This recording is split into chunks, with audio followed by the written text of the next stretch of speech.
we will be recording this meeting just so that other individuals, you yourselves can go back to it. And also other individuals will be able to benefit from the knowledge that we're sharing today.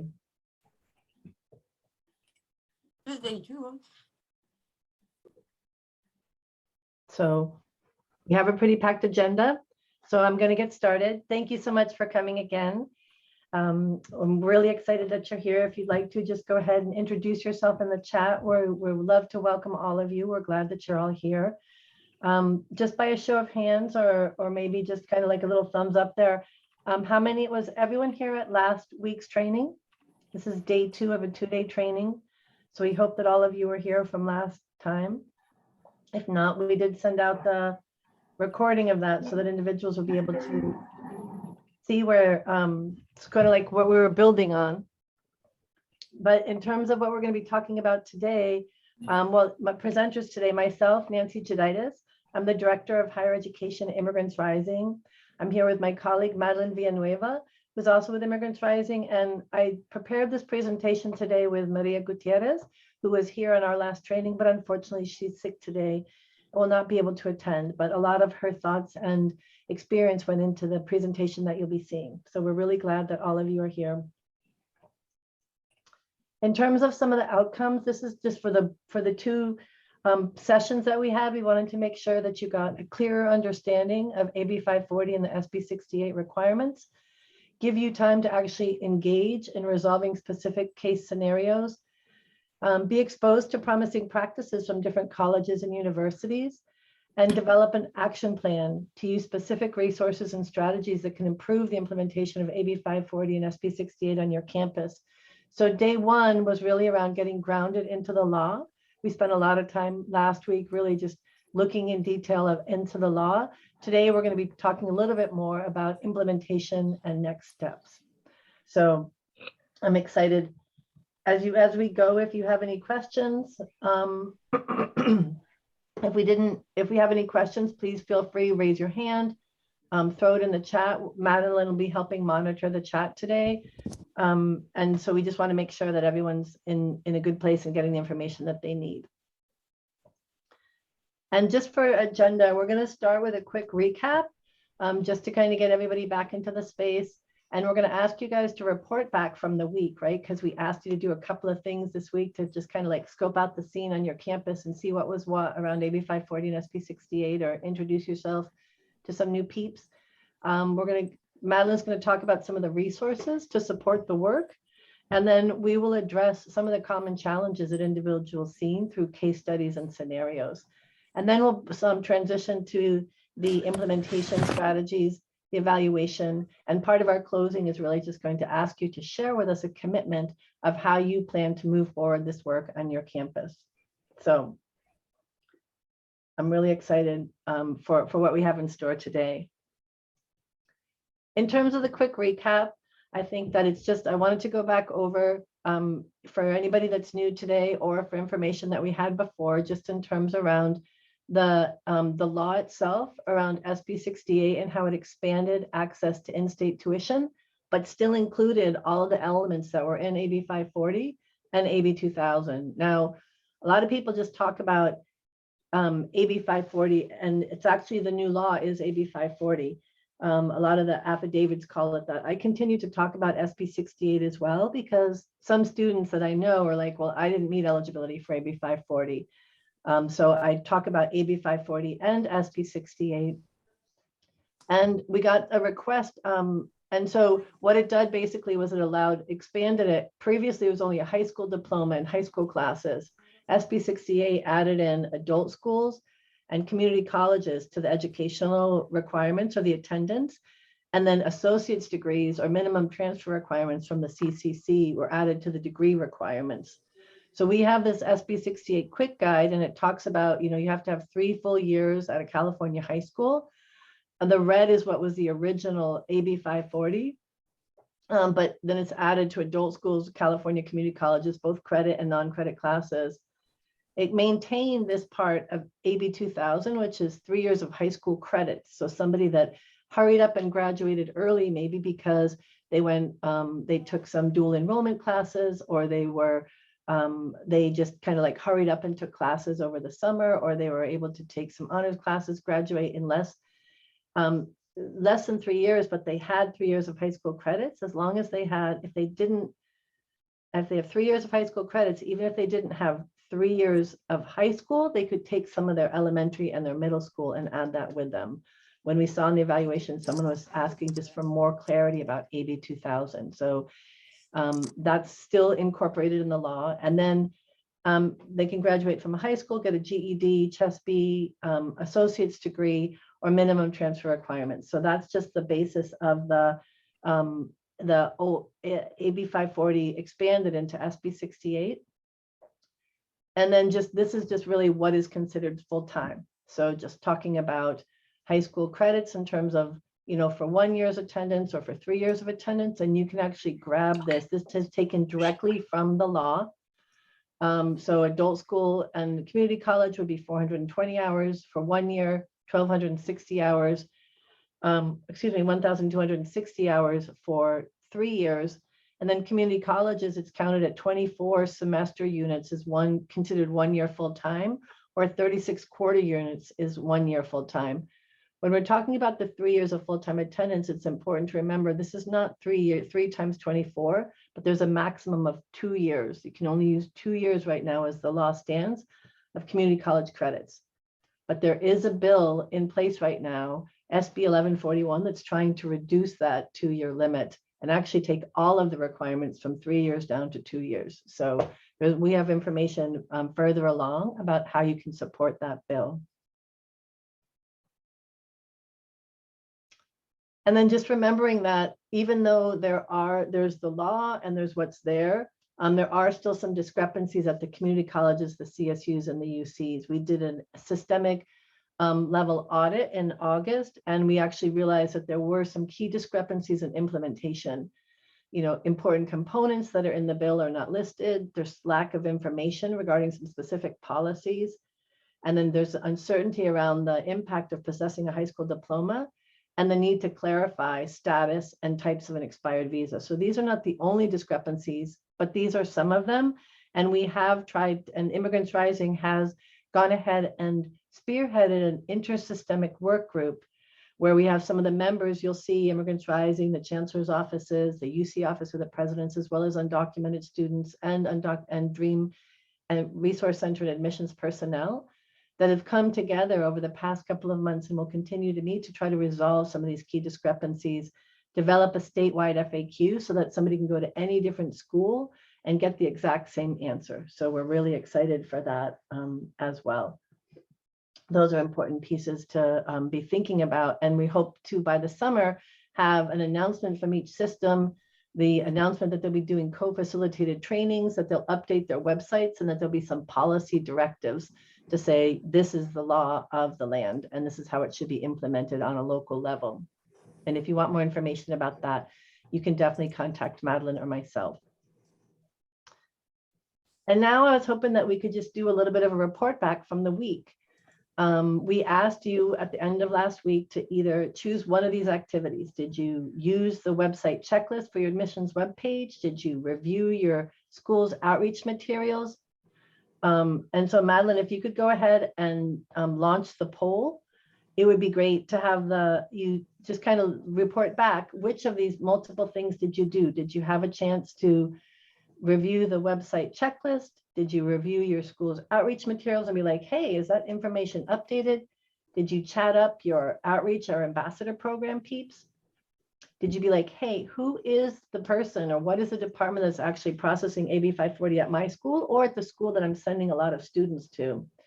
Or did you actually be like, hey, residency officer, I want to meet you, right? We need to chat. I just want to be buds with you because I want to understand like all the information that you need to be able to help me support students. And then also part of the poll is like, you know what, I just didn't have time because life's crazy right now. And we understand that not everybody had time to do these different pieces. But we are glad that some of taking a look at some of those different polls. Madeline, can you see the results of that right now? Yeah, it looks like we have about 60% participation. Let me wait a little bit before I end it and then show it. Okay. So if people just have a little bit, and then if anybody is willing to share once we, how did that go? It looks like a lot of peeps didn't have time, but people reviewed their admissions pages, or they figured out who processes AB 540s. I'm wondering if somebody would be brave and just let us know, how did that go? What was it like? Who did you chat up? What did you find on your admissions page?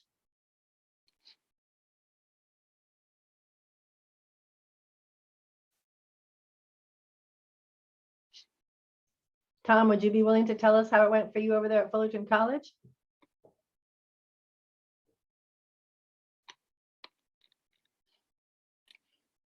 Good morning. I was actually one of the people that Mark didn't have time. Okay, great. Well, thanks for that. Thanks for That was asking. my worry. Like, I'm going to call someone out and they'll be like, oh, I didn't have time, but that's great. Thank you for that. Anybody else would just be willing to say how that went for them? Who introduced themselves to the residency officer or figured out how they processed AB 540s? Those are just I important. can share. Thanks, Clemente.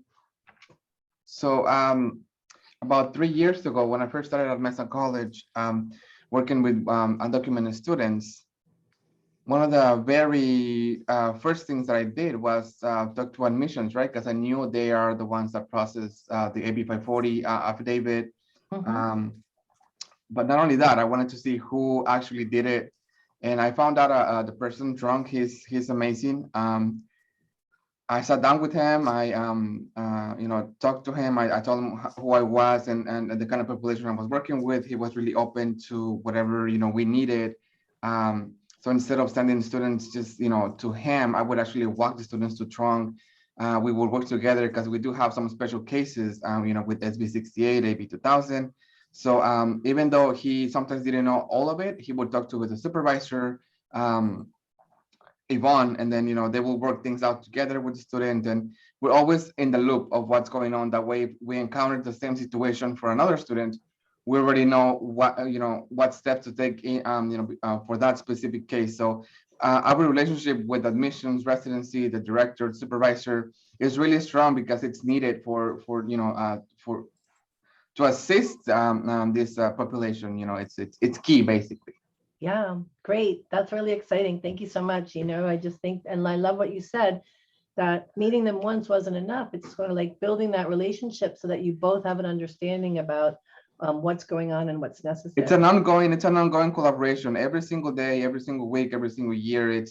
Again, I mean, we're close friends now. We, report back and forth, and they know when they encounter a student who meets, these criteria, they send them to us for more resources. It's ongoing collaboration. It works really, really good. Excellent. Great. Anybody else like to share just to kind of how that any of these assignments went for you? I can share. Thank you. I think I work with non-credit students, and mostly are adults learning English, and I found myself sending students to financial aid office or admissions, and they were just being bounced back and forth. So I recognized that I didn't understand the process, that I needed to learn about it. And so a group of us on campus have started meeting this past semester to identify the process and identified the needs in our college. And we found that we're lacking a lot of the information that's being presented in this session or the last session. And so I think the checklist is helping, the information is helping, so that we could identify and kind of get the college to be on the same page and be able to provide this. So for example, we in our admissions page, we don't have information for undocumented students. We also found that the vocabulary that we use, for example, when we're asking students to fill out the affidavit, the students don't know what it's for or what that form is. So kind of, identifying those needs and getting financial aid, admissions, and the rest of the college on the same page so that students have these resources available to them. That's great. Thank you so much, Blanca. That's really exciting to hear that the resources are helpful to you. I love to hear also that engagement of multiple departments thinking about it, and any way that we can be of help, just keep us on your email so that we can just be of any use that we can. Yeah. Anybody else want to report back? This is exciting. Good morning, everyone. This is Sylvia with Central Valley Kelsoap, and we are a college access program, but we do work out of Fresno State. So I took a look at our Fresno State's admissions website, and just looking for the affidavit, or actually similar to what Blanca just mentioned, the main admissions page doesn't have a direct link for undocumented students or resources for them. So I was trying to put myself in the mindset of a high school student and how they would go about finding this information. And ultimately what I did was I clicked the search button. They Google everything, right? So I hit the search button, and I put an affidavit, but what came up was a lot of outdated information, affidavit from 2002, PowerPoints on how to apply for Fresno State as an undocumented student from 2015. So information that's great, but that's also outdated. In the end, going from like link to link, starting at the admissions page, I had to go through the first time freshman link, then under that, go to admission requirements, then go to resources, then go to residency. And then I found the California non-resident tuition exemption, which what I took from that was a student's going to search for affidavit, because that's the word that we give them to search. And they're not going to find that if they just search affidavit. Wow. Yeah, I counted. That was 5 steps that you said you had to go through, right? This page to that page to the next. Right. And so us with Kelso, what we do is we try our best to provide the student with those resources, like direct links and whatnot. But I'm thinking of a student that doesn't have a program on their campus that helps them with these resources, and it will be a complicated process for them to find. Yeah. Yeah. Thank you so much. That's so important. And I think like that's part of in last week's presentation, we were saying how the idea of not having to, just to be able to go to a website and find that information easy, lets the students know that the information's up to date, that they don't have to out themselves to get the information that they need. So yeah, really helpful. And I hope that that website guide would be well received by the admissions and or any of the organizations financially that you're working with, or consider yourselves in the undocumented or the non-profit space that would have a page for undocumented students, how that could be of use. So thanks, everyone. Appreciate that. We're excited that you were able to just use some of those pieces. And if anybody else wants to share, please just go ahead and throw that in the chat. I am going to go back to the PowerPoint just to make sure that we have enough time, but I really loved hearing the experiences of everyone and how that, how that information actually rolls out on their campus. So I'm going to turn it over to Madeline now, and she's going to talk just a little bit more detail about some of those resources that you could use that you could offer to your school. Yeah, thank you so much, Nancy. Yeah, and so I think if you are thinking about different things you can incorporate to inform students more, even yourselves more, your colleagues more on AB 540 and some of the processes for it, we'll share a little bit of these resources here. So I'll have us go to the next slide.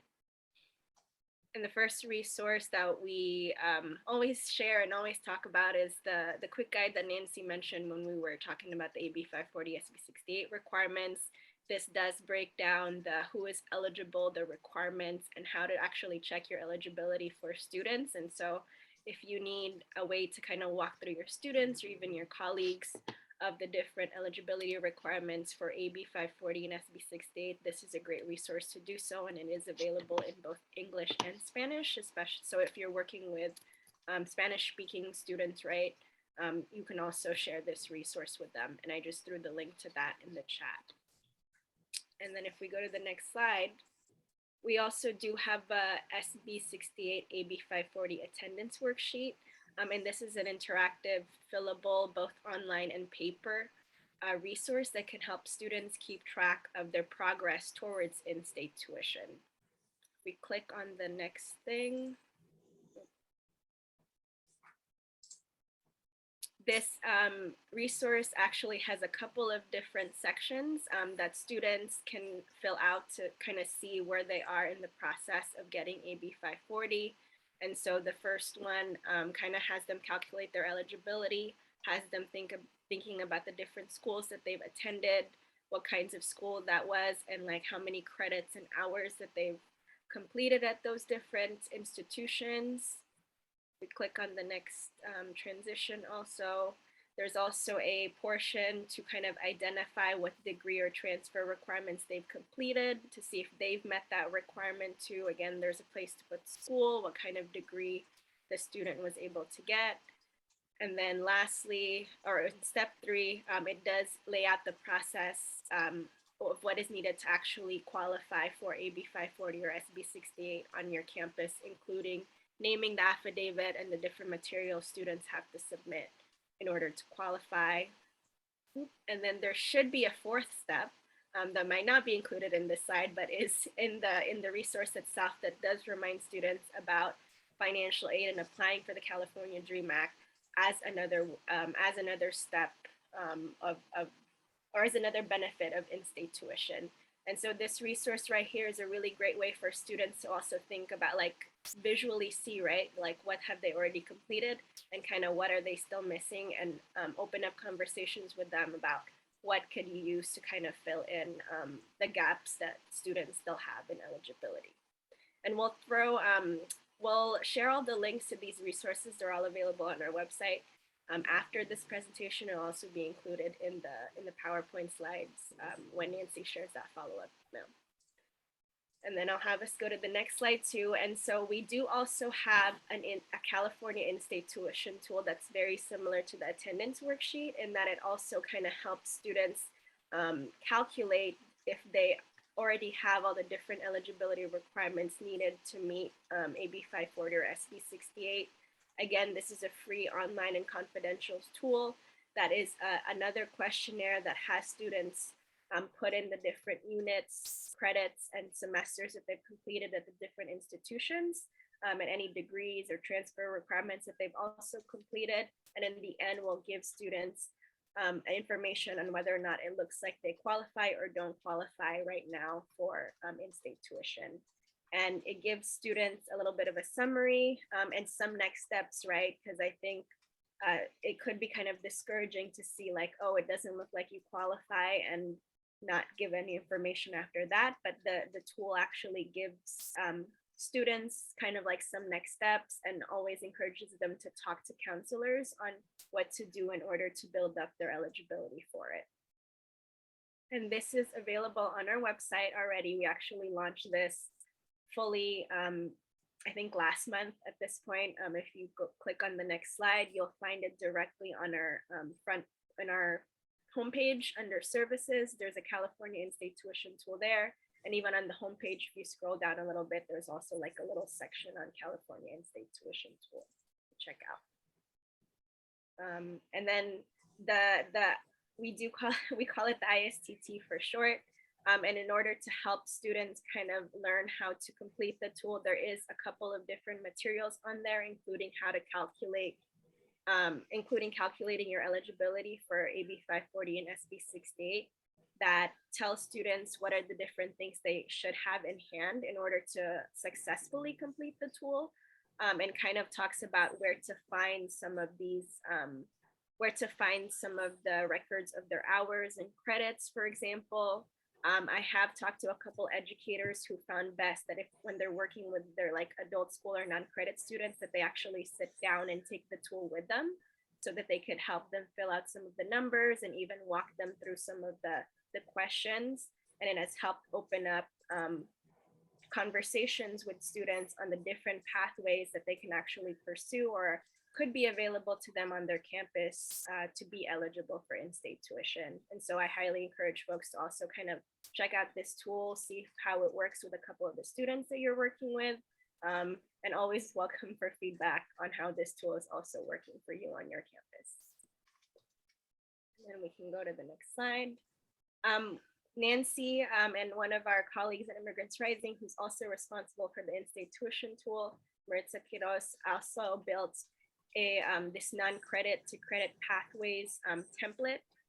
This specific example right here is for the North Orange Community College District. I believe they also helped create this template, but it basically lines up or outlines the different steps that students can take in order to transition from non-credit to the credit pathways in their district.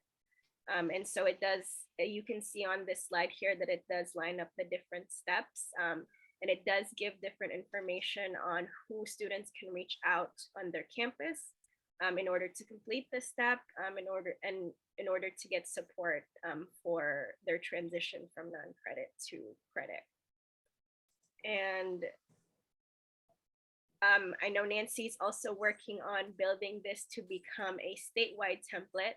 And so in the slide, we do have a specific one for North Orange continuing education, but we're hoping to make this into a template so we can also give it to other non-credit or other community colleges to personalize and put in their own information so that this can serve as a guide for their non-credit students on their campus. And I think you can also just reach out to us to learn more about this statewide template. It is not quite yet live on our website. And then we just wanted to just share some of the successes, right, of the non-credit pathway, since even though a lot of undocumented students do pursue that pathway, I think it's not as visible yet or not as uplifted yet as it can be. And so just sharing a couple of testimonials here on the slide. I'll just read the one on the left side from Chris, a former NOCE student. With no academic history from my home country, I attended English as a second language class and graduated from the high school diploma program at NOCE. By attending both programs and using their learning centers, I accumulated 1,260 hours. I now qualify for in-state tuition and financial aid in California. And so I think, yeah, like uplifting this to your non-credit students, right? The 1,260 hours can seem really daunting, but I think showing that students have been able to reach that and have been able to qualify for in-state tuition and financial aid really help, you know, normalize that pathway for undocumented students and show that you don't need to come from just one specific institution or type of institution in order to pursue higher education as an undocumented student. Yeah. And so I'll also just take a quick pause there. There's a lot of different resources that we just shared. Any questions or comments about it? Any folks already using some of this on their campus or in their nonprofit and want to share kind of how that's been like, or something you want to use? We're open to that too.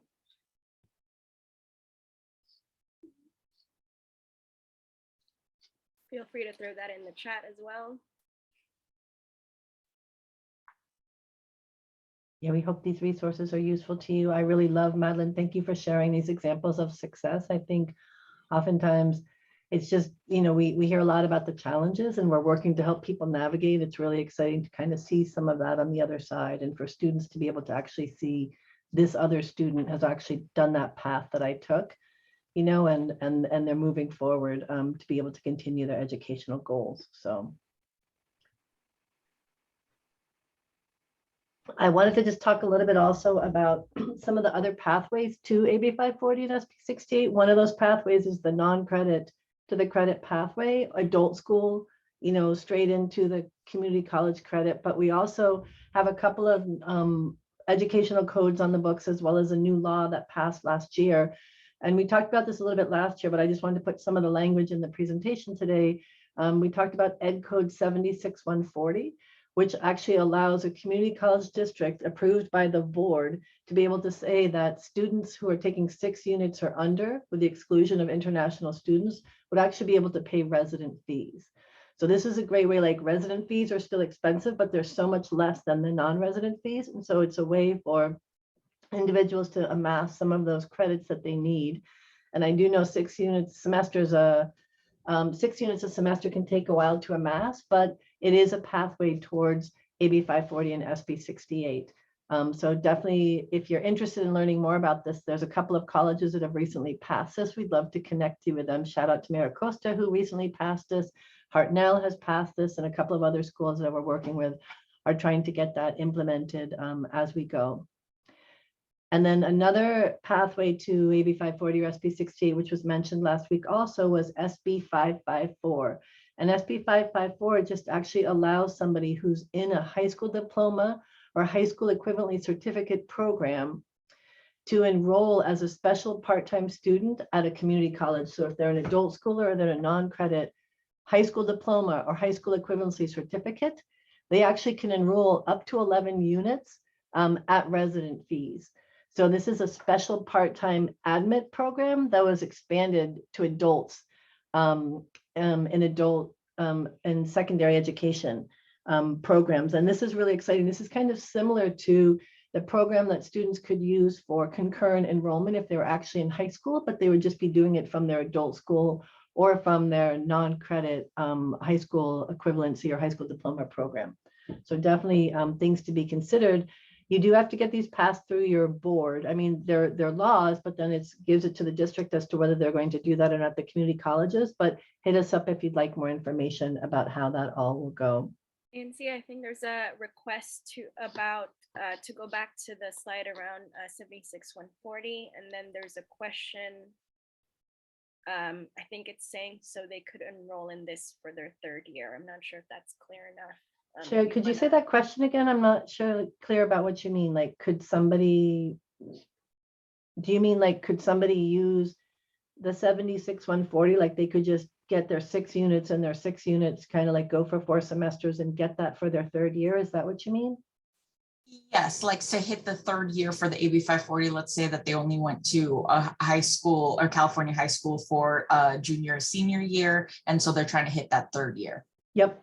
This would be a way for them to continue straight into community college. So they wouldn't have to do that side veering, right, to get an adult school or a non-credit courses like they could, but this could be an option to just start taking credit classes right away if the district that you're with actually approves this. And then they wouldn't be eligible for financial aid yet because they're still not AB 540, but they could do those credit classes for resident fees. Sweet.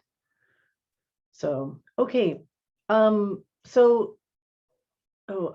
when you get this presentation, you'll just see that because I've hit it by mistake a couple of times, all of the slides are linked with either the resources that we have, the bill that we're talking about, or the educational code. So when we send out that slide deck, you'll be able to take a look at that as well.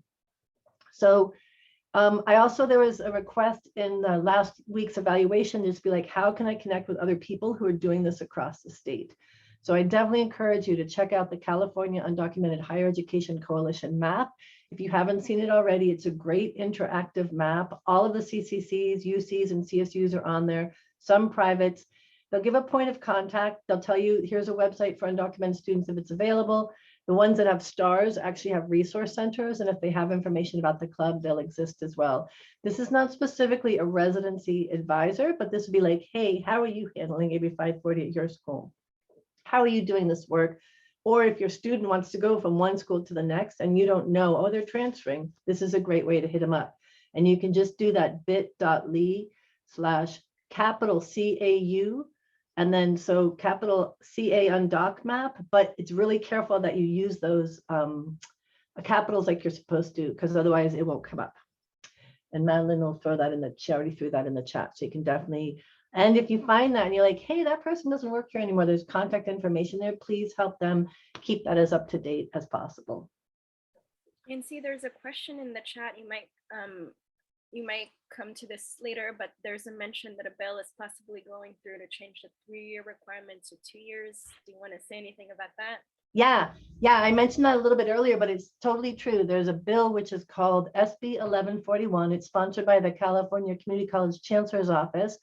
It passed the Educations Committee, and now it's going to the Appropriations Committee. I have a link later in the presentation where there's like a fact sheet. There's specific senators that they would like you to call to help pass this bill. It will actually take the three-year requirement for 3 years of attendance and reduce it down just to 2 years.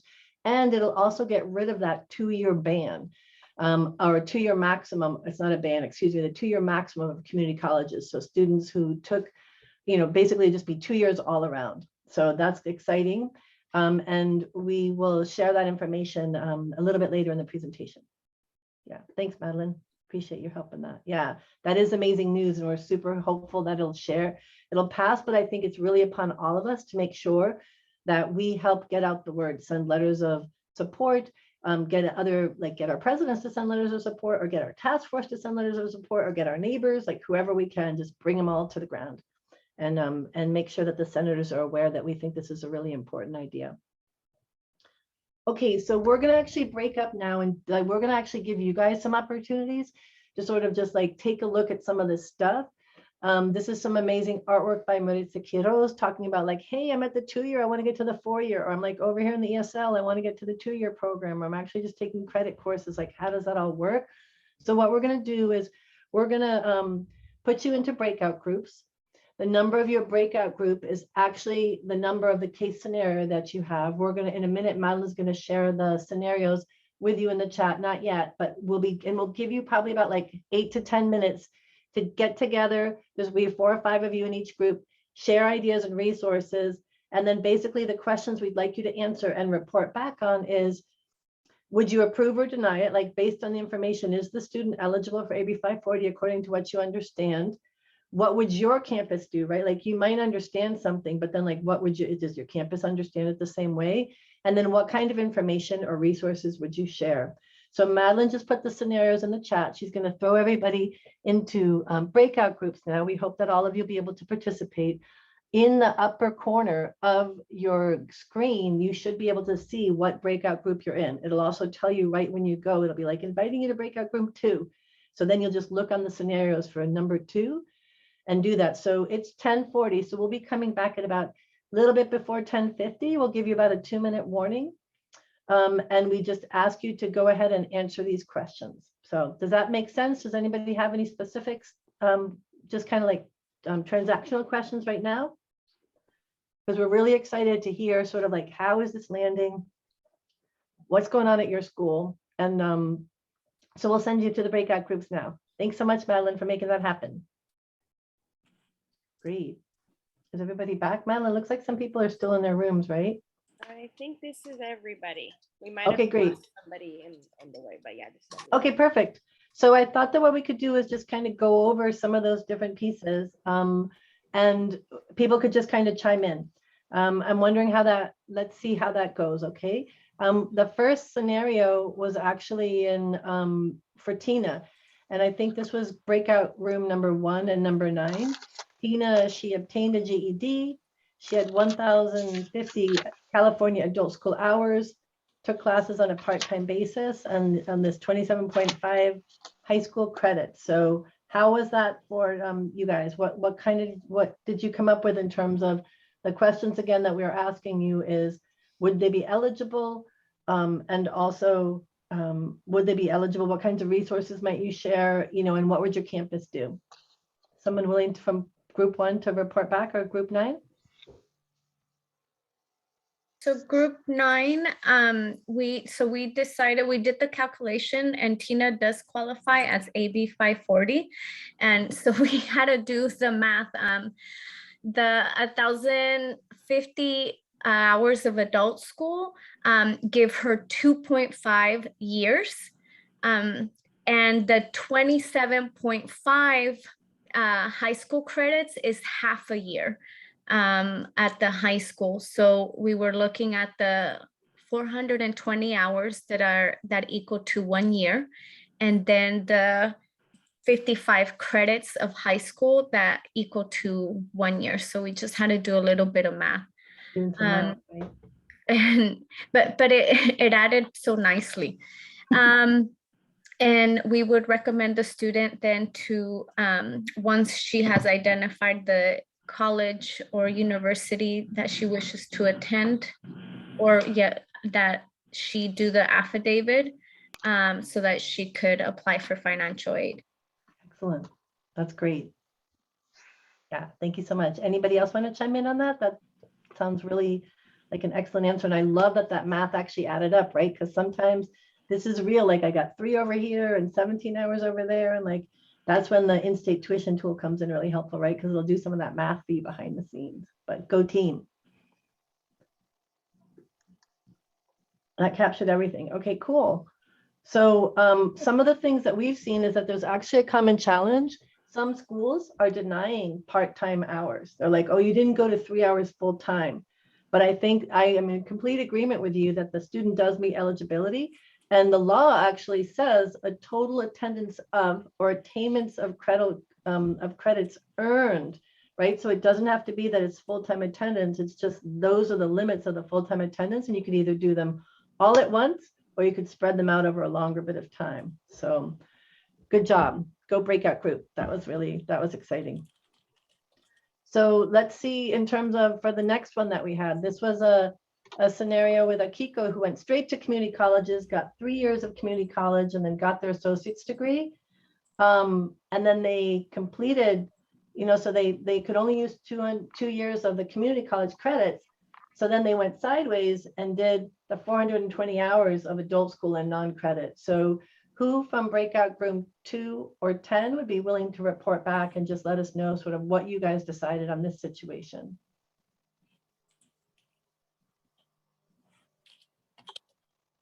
I can go in room 10, and if I miss anything from my team, they can chime in or break out room 10.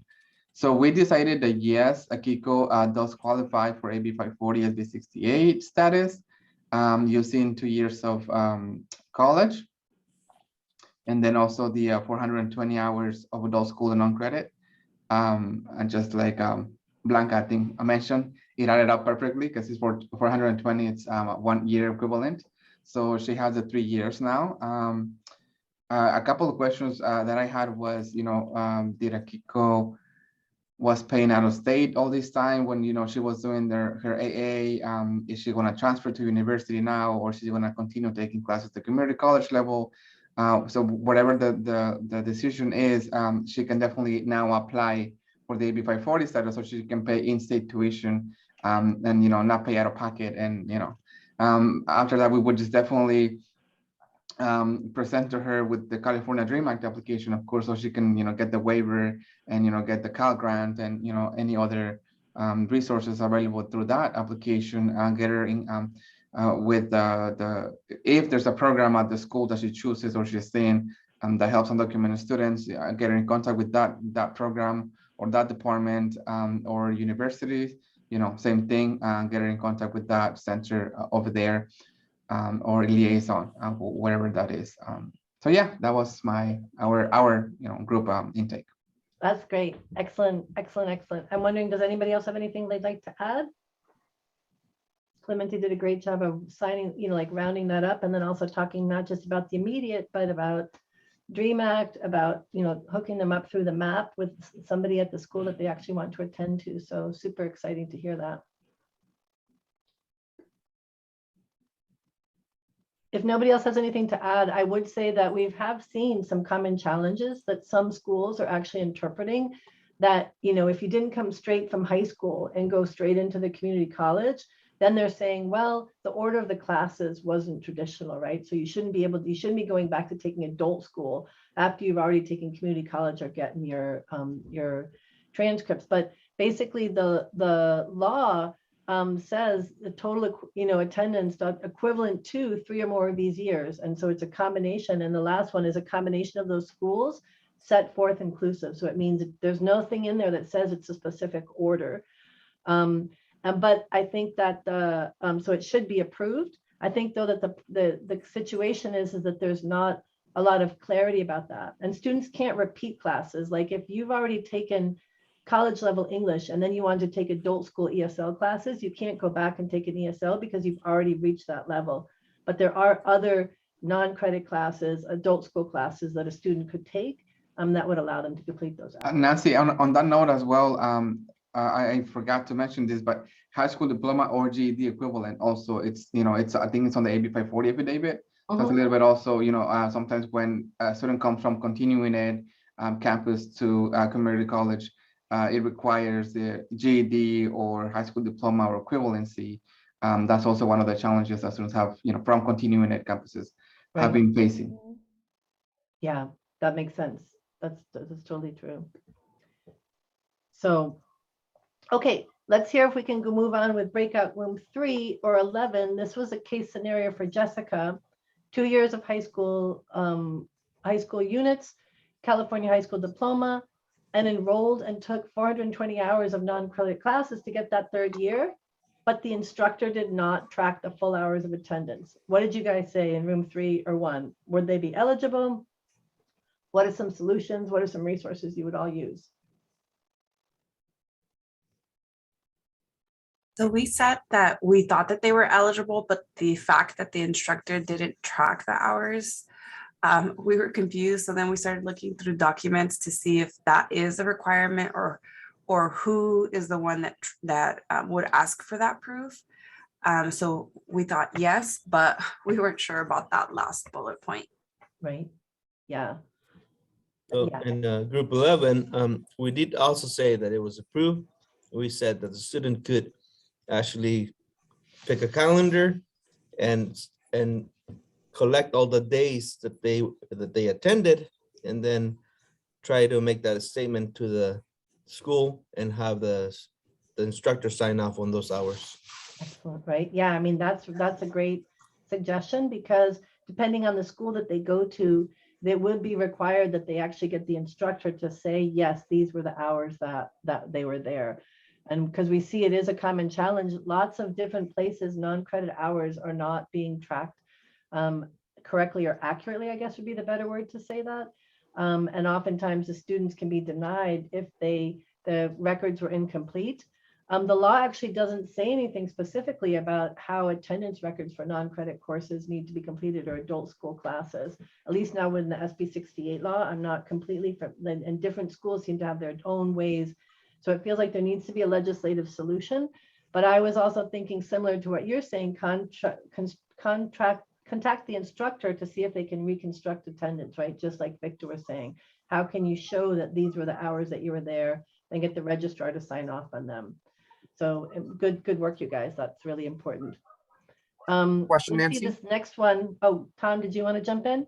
Yeah, just because I was part of group 11 too, and with Jessica, is it common practice, or could it be common practice for students to kind of have their own attendance log that they could take to their instructor, and maybe on the first day say, hey, I'm trying to qualify for AB 540.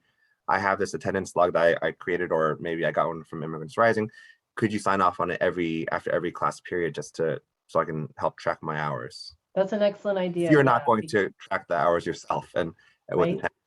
Yeah. Right, that's an excellent idea. And I do encourage students when they're taking non-credit classes or adult school classes to figure out right on the very first day, how is attendance going to be tracked?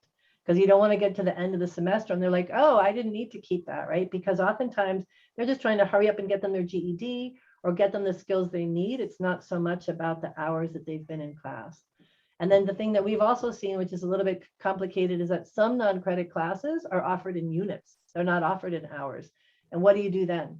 Because units, there's no like formula to translate that. But I love your idea, Tom. That's a great idea. Okay, so here's another scenario where the student took 48 hours, 48 units at the community college, 420 hours at the community college, non-credit classes, and then obtained an associate's degree at the community college. Anybody from breakout room 4? I don't think we had a 12, Madeline. Did we have 12? So just maybe breakout room 4.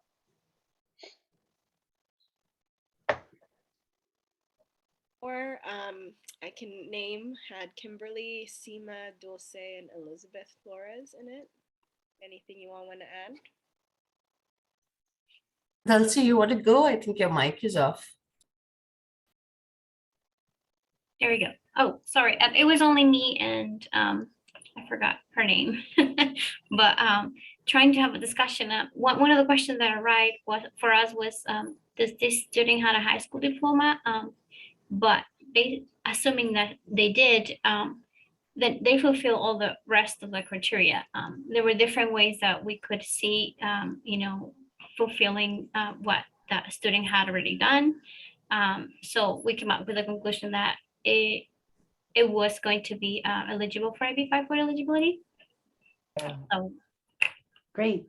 Yeah, we definitely agree with you, right? 448 units would be 2 years of the community college, 420 hours of non-credit would put you together, and that would make the 3. So we definitely agree with you that this that's how that would work. The problem is that some schools are not accepting non-credit hours. And so they were denied because they were saying, no, this is a 2-year cap on all community college classes, as opposed to realizing that the law actually says that, attendance and credit courses at the campus shall not exceed a total attendance of 2 hours. So we definitely agree with you that this should be approved. And we believe that there really should be, that's part of the intersegmental work that we're doing to try to say that every school should be giving the same answer based on the law, right? Because we can look right here and here's the law. So can I just add something really fast? Please. And this was actually an email between counselors, and I happened to be added to it because I'm really bombarding all my counselors, at least the counselor that's working with my program, about that in-state tuition tool, and all the counselors were like, we're basing it on him because he's the one working with has been the longest working with undocumented students, and so as it is right now, our community college doesn't really have a proper way of flagging the 400 the non-state tuition eligibility students or the residents. They don't even have a proper way to flag the applications and let them know about AB 540. Oh, wow. In fact, I'm pushing forward for a meeting with administrative records to just make a just simple message that states it. So Great. yeah, part of my homework was looking at their website, and it has nothing. So I would love to do. Great. Well, that hit us up because we have some information and ideas about how we can support you with that. Okay, Maybe connect you with other schools who are doing some of that work as well. So, awesome. Thank you. Thank you. I will. Excited to hear. Okay, we have a couple more scenarios. Cindy, she went to 3 years of high school in California. She's a citizen actually, and she has undocumented parents. So therefore she was classified by the school as a non-resident. She's being charged out of state tuition. And while she's getting aid through her FAFSA, she's not getting any state-based financial aid. So breakout room 5, what did you guys think about this?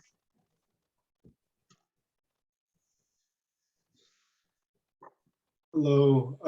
We decided she would be denied based on the information we were provided, but some of the resources would be for her to gather more information on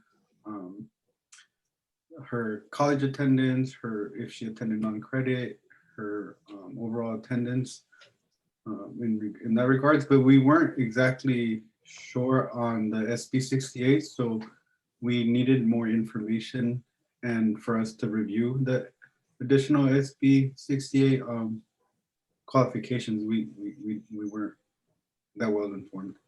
Great. Clemente? Anybody else from group 5 want to chime in before Clemente comes in? Thank you so much. Clemente? So believe it or not, we encounter these students all the time, coming into the program.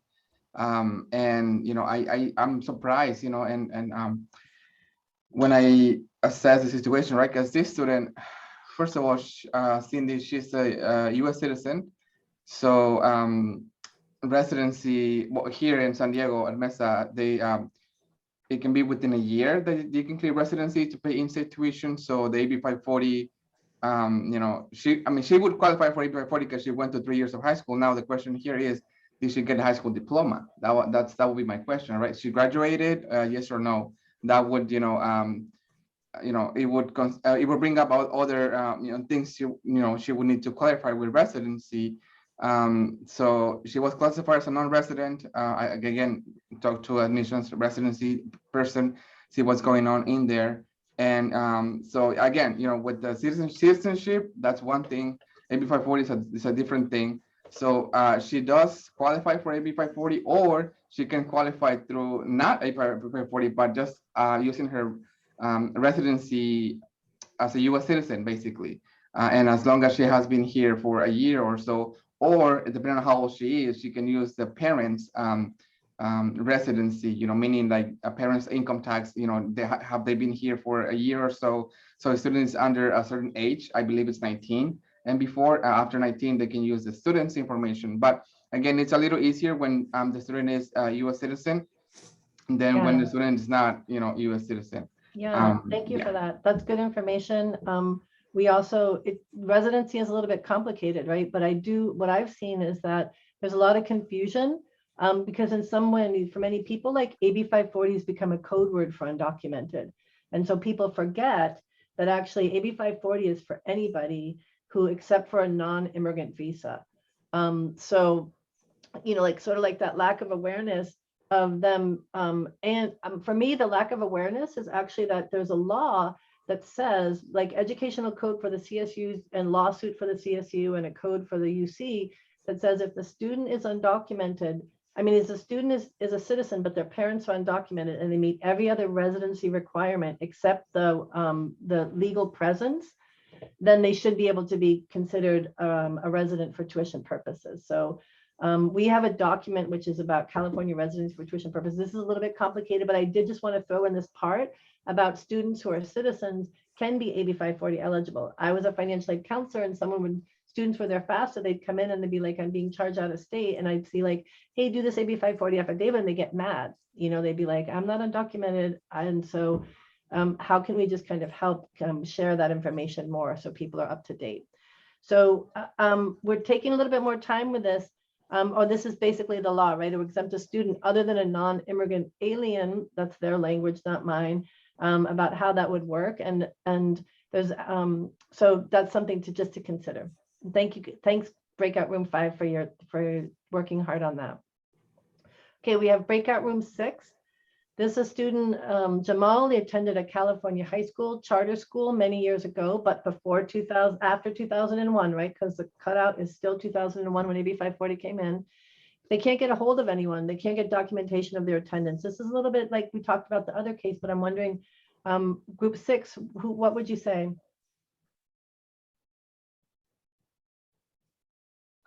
Nancy, so we were all kind of attending this like to learn. So none of us are, professed, knowledgeable in this category. And so we were kind of confused just by the vagueness of it. Like it says he attended, how long did he attend? Did he graduate from there?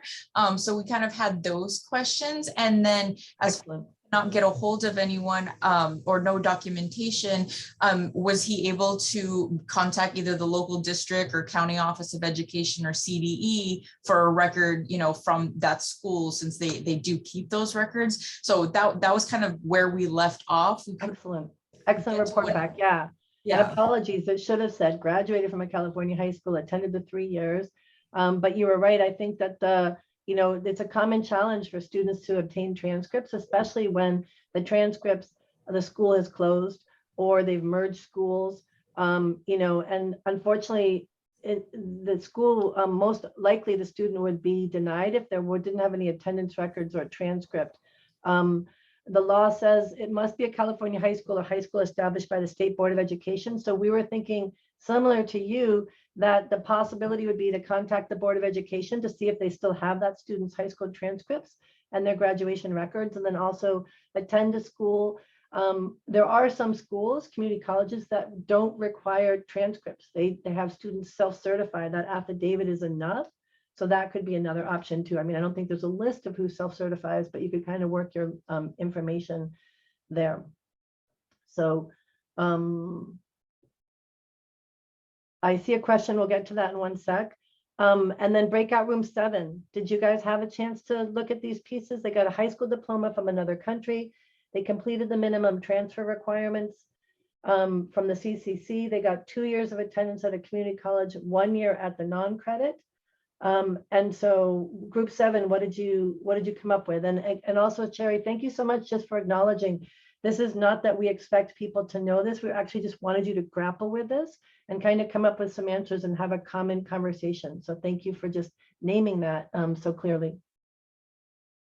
Group 7.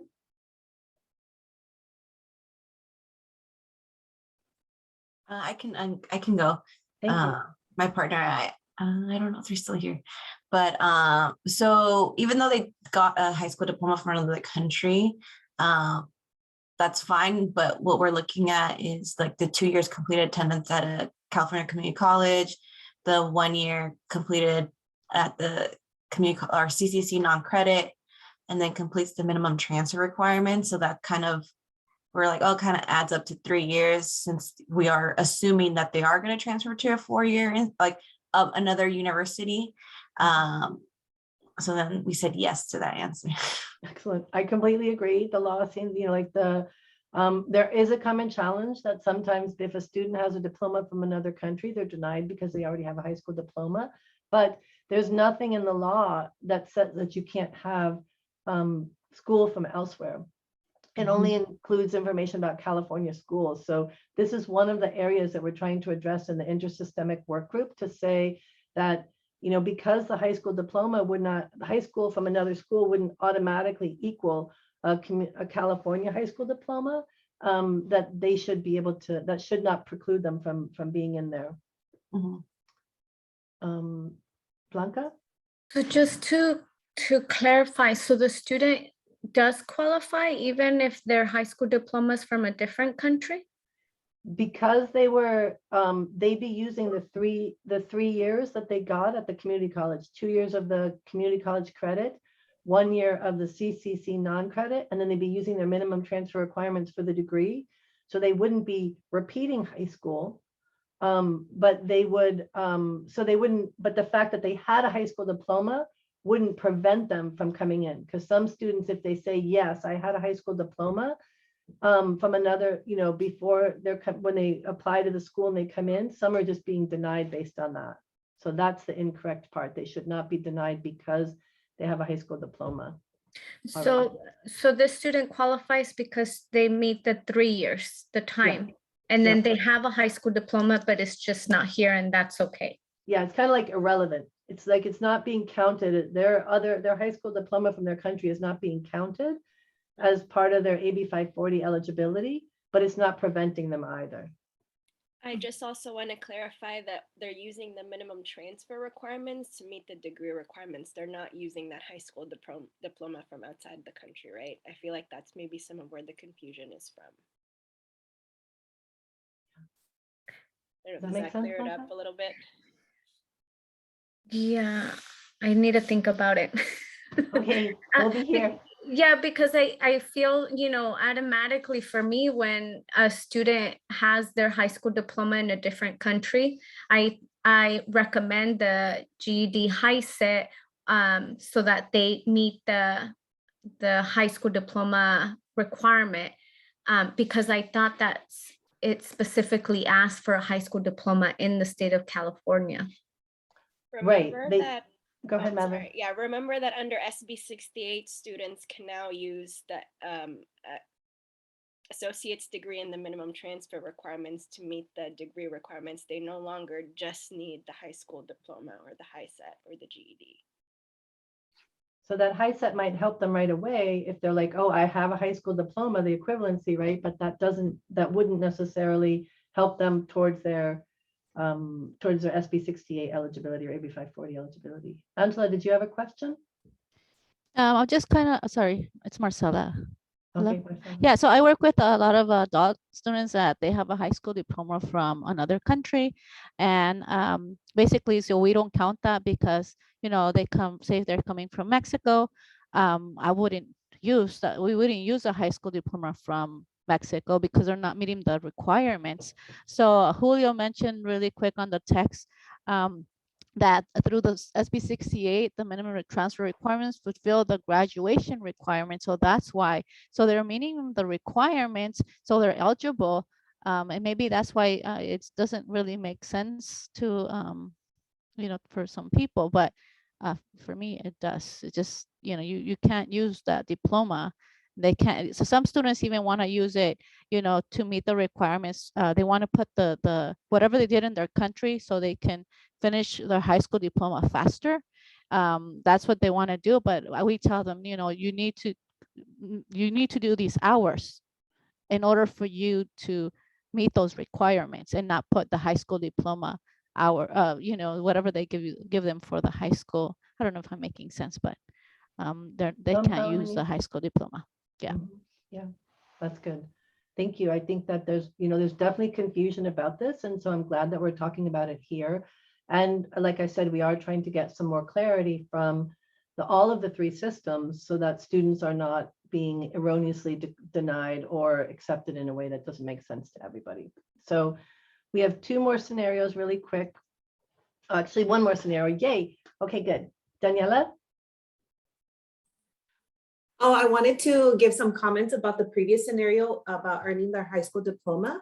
This is an issue that we were running into at CSUN specifically. And when speaking to the chancellor's office about this, something that they mentioned was that students cannot be disqualified from obtaining residency because a high school diploma in their country of origin isn't equivalent to a US high school diploma because it is short of units.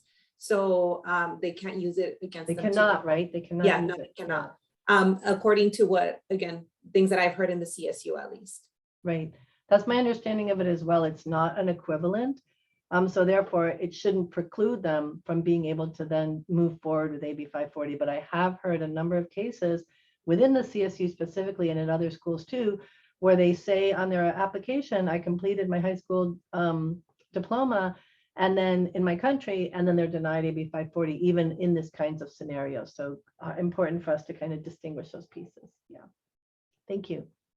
Okay, so we have one last breakout group, and that's breakout group 8, and this is from Mario. This high school senior submitted their application for the DREAM Act in February. They submitted their affidavit to their four-year university in April. They did 4 years of high school, all of their high school, they'll get their high school diploma in June, but when they went to the orientation, they couldn't sign up for their classes because they didn't have any visible financial aid awards. So would they be eligible for AB 540, and kind of what were some of the circumstances they'd be facing? I'm wondering who from group 8 might be able to help us with that. Hi, yeah, so our group decided that they would be eligible for AB 540 since they did 4 years of California high school, and they would also be eligible for the DREAM Act since they are getting AB 540 status. And then for the orientation, it was just a matter of based on the campus. For example, for CSUN, like depending on the date of the orientation, the financial aid office doesn't disperse the awards at like before orientation, so it might be that. So it's very based on the campus. But one of the resources we did say we would do was like to refer the student to our financial aid advisor to see if there was a problem with the California DREAM Act. A lot of cases, students have 2 last names, but they don't put that on their application for the college, but they do that for the DREAM Act. So to just double checking that all the information is correct. Yeah. And then the high school diploma, that shouldn't be a problem as long as they turn in their official transcripts. Then they should be okay. Excellent, Evan. Thank you. I appreciate that. That's good. Victor, did you have a question? Yes. Also, I don't know if because the student Mario submit California DREAM Act first instead of AB 540, it's that, you know, makes a difference by not being visible for financial aid award. Yeah. That's a good question. I think for me, what I've seen often is that you have to turn in the affidavit, you have to turn in the application, you know, before March 2nd to meet the Cal Grant pieces. And then the next part then would be that you cannot actually have the affidavit unless it's a school that self-certifies. You cannot actually have the school process the application until the final transcripts comes in, and the final transcript won't come in until the student graduates mid you know, like in the summer in June or so. So I like the suggestions that individuals have, which was, you know, the student is unaware of the available financial aid. That's a big challenge, right? Because they're not seeing their financial aid award. they're not getting a financial aid deferment because they don't have a financial aid award. And then the financial aid office isn't really posting the award until the AB 540 is approved, right? So the timing is just all off. But meanwhile, the student doesn't even know if they're going to get any financial aid, or they might have gotten a notice from Cal Grant, hey, you're getting a Cal Grant, but it's not showing up at the school. Within the law, it doesn't include any specific regulations regarding the timing of the financial aid award. So we're actually trying to make sure that this could be addressed systemically. And therefore, I think that some possible options were things like you said, talking to the financial aid. I liked actually what Irvin said too. Make sure your financial aid is in order, right? Because if your financial aid is in order, that could be a problem. But then ask to see, like immediately, could I get an exception? Could I have a deferment? I have my financial aid here. I just, and explain the timing of it. But then so that they could register right away. But then longer term, work with the financial aid office to be able to show awards, but put a hold on there until the affidavit comes. So I think that's a little bit of a longer term solution that would be helpful. So excellent work, everybody. I think you all did a great job just in terms of going through this. Thank you so much. Yikes, I didn't mean to go all the way back to the beginning. Thank you so much for just spending that time to help each of us kind of figure out where are we with these different challenges that students are facing, and what can we all do as educators to be able to support that. So yikes, let me just do that again. So I did go over time. This took longer than we thought, but I thought that it was a really rich conversation, so I just wanted to continue it. I do want to actually leave you with a couple of pieces. One is just 7 questions that we think you should ask, and then we're going to ask you to fill out an evaluation. I did not have a chance to actually take about the promising practices, but I will record. I'll put that part of the video into the follow-up email that I sent, so that you can find out what some other schools are doing about excellent promising practices. And I apologize that we didn't have time to go over that today. But 7 questions that I think it's really important for you to ask is, how do students actually find out about the affidavit at your school? One of you was speaking earlier about how someone from Gavilan, just saying like, I'm doing the work and I'm trying to figure out like how individuals can find this, and they don't know how do they actually find out about the AB 540 affidavit award, right? Another question that I think is really important is, are your website resources and forms up to date? When we did an analysis of the California Campus Catalyst, 32 colleges that we were working with in the last couple of years, and we looked at all their websites, not everybody had up-to-date AB 540 information or SB 68. Some of it was the old form, some of it was the old language. So making sure that that's all up to date.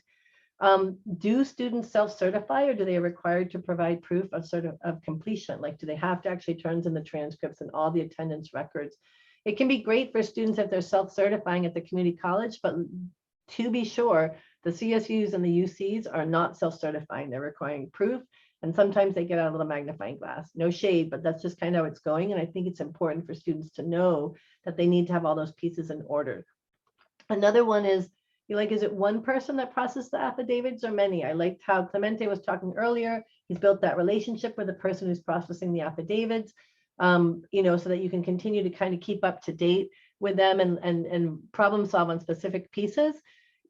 Figure out how non-credit or adult school hours are tracked at your school or at the feeder schools that you're working with.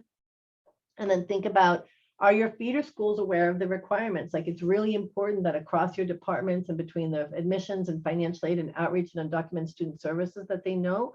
But it's also really important, like, your non-credit people know, your adult school people know, your high schools know, or if you're a 4-year, your high schools and your community colleges, right? How can we make sure that everybody's aware of those requirements? And then how can I build stronger relationships with the leads from admissions, outreach, and financial aid? So these are just important pieces that I think that's really important. So do students apply for both the California DREAM Act and the affidavit? Yes, students would apply for the California DREAM Act, hopefully before the March 2nd deadline. And then they would apply, turn in their affidavit whenever the school requires them to turn in the affidavit. And then those 2 pieces need to get married so they actually can put in a financial, they can receive in-state tuition and receive their state-based financial aid. So these are some of the pieces that I'll be showing you for the next section. I want to make sure that you are in that video that I sent. I do want to make sure that you're aware of how you can support this new law that would update AB 540. Madeline, if you could throw in some of those fact sheets or talking points into the chat, that would be great. We also want to make sure that you thinking about what it is that you can commit to today. This order is a little bit off because we don't really have a lot of time for this, but we'd love for you to let us know by filling out this form, or I can follow up with you, because we are the ones that we've been waiting for, and we need to be the change that we want to see at our colleges and universities, or at our adult schools, at our feeder schools, to build those pathways stronger for undocumented students. And then I want to let you know that we are doing a Rising Strong for Undocumented Black Students workshop or webinar on Tuesday, April 19th. Madeline's been working with Eva and Charlene, two amazing higher education program participant fellows. There are Black undocumented students at our schools, our colleges and universities, at our adult schools and non-credit courses. So we want to make sure that we're not talking just to a specific population, that we're speaking to everybody, and this will give you some great tips and strategies for that. And then please, please, please, before you go, I know there's a lot that we're asking in these last 3 minutes, right? Since I'm trying to cram everything into the last 3 minutes, but could you please let us know how today's session went for you? This is the first time that we've done learning labs. We've done workshops before about AB 540 and SB 68, but this kind of interactive team approach, I think, is something that we found to be very valuable, and I hope that you all found that as well. Madeline just put that short evaluation. It's just a couple of questions. We'd really appreciate your support on that. And then we want to share contact information. This is our contact information. Myself, my colleague Madeline, and Maria Gutierrez, who you all saw present last time. And she is a dream coordinator and counselor at Chabot College. And she's also been able to work it out at Chabot that she is now actually part of admissions. And so she's kind of brought it along so that she's the individual who's actually approving the affidavits from the Department of Admissions. So, definitely thinking of that. Are there grants to take for a master's degree? Yes, there's grants to take for a master's degree. There's a question before about, can a student self-certify and project graduation or hours of attendance? This would be sort of for that student that hadn't gotten their graduation diploma yet. I think this would be specific to the school, that actually they would, most times I think it's I have completed, not I will complete. So I believe that it would have to be I have completed these, and then once they were completed, then they'd be turned in. And then please, please, please do the evaluation. Clemente, I knew you had a quick resource that you wanted to share, but before that, I'm wondering if anybody has any questions, something that they would just like to share before we go. Julio. Yes, hi Nancy. So I just wanted to kind of go back to the question that was mentioned earlier in the chat regarding the tourist visas and like, thank you, being able to qualify for AB 540 after it expired. Thank you. So yeah, this is one of the areas that we are working on with our intersegmental work group. My understanding is that when a student gets a tourist visa, they get a tourist visa for X period of time. Like, let's say the visa is for 10 years. But you have a period of stay, which is like you can come for 6 months and then you can go back and then you can come back again for another 6 months. So if you overstay that period of stay, from our conversations with legal consultants, is that you would then be considered out of status, because if you went back to your country, you wouldn't be able to come back again on another visa because you overstayed your visa. And our understanding is at that point, the student would be considered out of status, and would then be considered, they would no longer be on a non-immigrant visa. So they could be considered for AB 540, but this is a case-by-case program through the different schools. This is not, like every school has their own way that they're interpreting that. But because they can open up the passport often, and the passport says like you have a visa for 10 years. So they're saying like, well, it's still valid. But if you overstay the period of time, then we've been told legally that that means that the student would be out of status and should then be considered for AB 540. And thank you for raising that again. I saw that I missed that in the chat previously. I think that that's an important question and definitely something that we're trying to resolve with the intersegmental work group, so that whether a student overstays their visa at one school or another, it's all going to get the same answer. So we really want to thank you so much for all of that you're up to. We really appreciate you coming out today as well as coming out last week. For those of you that were able to make it, We will be sending you a recording. And like I said, I'll do a quick snippet recording of all of those workshop pieces about the promising practices and some other implementation strategies that you have. Clemente, you want to say a quick thing? Yeah, before everybody leaves, I know that you had a slide on the previous slide to be the change that you want, your campus to be. So I'm starting, and I've been working with this population, guys, for like 22 years. So ever since 2005, I've been working with AB 540 students, undocumented students, mixed assignment students. So what I'm starting to realize is that I'm a great resource for this kind of population, for these students, and a lot of my colleagues, use me and ask me questions about it. And little by little, 22 years, right? It's a lot. It's a long time, and I didn't even realize it. But information comes in, and it's, even though I'm learning every single day a new thing, right? I want to put myself out there for you guys. I'm starting to, to expose, not to expose, to offer, my knowledge to anybody that has a question. And sometimes, it's hard to get rid of, get a hold of financial aid, get a hold of admissions. If you guys have any questions, I'm gonna put my cell phone, my personal cell phone on the chat. If you guys, have a quick question, have a student situation, have a student scenario you want to run by me. Again, I've seen a lot of scenarios, a lot of cases, a lot of different situations. So if I can help you, I can, and if I can, I know someone I can help you. Resources available for you guys. Please, don't hesitate. I've already started this. I have a couple of friends up in LA. We're starting this network, working, closely one with another. So just to help the students, right? Especially high schools. High schools, I'm trying to get to the high school, that way when they come into college, already get, they got the California Dream Act done. They got the, the GPA verification. They know that they have to do the AB 540 when they get here, and the tourist visa expired, not expired. I've seen a lot of scenarios in those cases too. So I'm gonna go ahead and put it before you guys leave. And then if you guys have any questions, call me. I'm more than happy to help you guys. And I just think that that's really why we wanted to make sure that people were showing their names, their schools, where they're from. We'd love to help continue to build the network so that all of the work that Madeline and I elevate is really things that we have seen at schools, questions we've been asked at schools that we've tried to get to the bottom of the answers to. And really, we want to elevate what one school is doing so that you don't have to reinvent the wheel. So thank you so much, Clemente, for that. Thanks to all of you for what you're up to. I know that each of you is making a difference to the students that you serve. Thank you so much. We look forward to seeing you the next time. And if you haven't yet, please fill out the evaluation. You can do that in just a couple of minutes. We really want to be able to show that to our supervisors as well, that like things that we could improve, but also the value that people saw in doing some of this hands-on work. So I hope you all have a great day. Thank you so much. Have a great Friday. Have a great weekend. And feel free to hit Madeline and I up if you have any questions, and Clemente, who put his information in there as well. Thanks, everyone.